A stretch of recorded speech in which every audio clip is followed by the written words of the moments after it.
SRH টিমও gangster team, Mumbai Indians gangster team অন্যদিকে, আর এসআরএইচ গ্যাংস্টার টিম অন্যদিকে।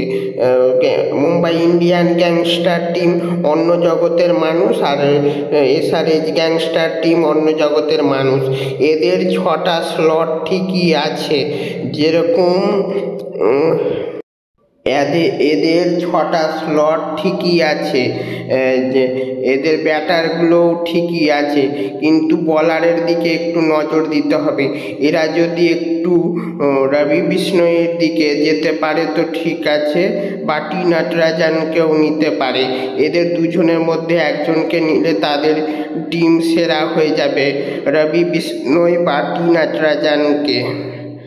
রবি বিষ্ণয়ের দিকে অনেক টিম যেতে পারে, কিন্তু টি নটরাজনকেও দেখতে পারে। এদের দুজনের মধ্যে কাউকে নিতে পারে ইচ্ছা করলে, কারণ এদের আগেও এমন 2টা টিম আছে যাদের কাছে এদের থেকেও বেশি টাকা রয়েছে, ওরাও এদের দিকেও আসতে পারে। তাই রবি বিষ্ণয় টি নটরাজনের দিকে একটু যেতে পারে, গিয়ে দেখতে পারে, যদি নিতে পারে তো নিবে।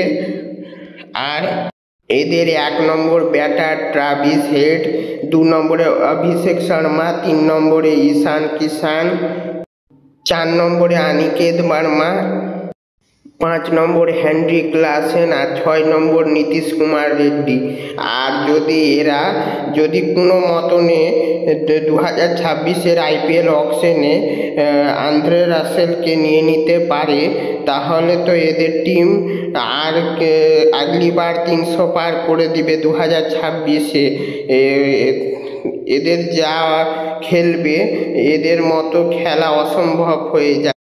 এসআরএইচ টিমে তো বড় বড় খ্যাপারা আছেই, আর যদি তারা আন্দ্রে রাসেলকে নিয়ে নিল, এ ফিনিশারে ভালো আন্দ্রে রাসেল, আর অলরাউন্ডারও ভালো করে।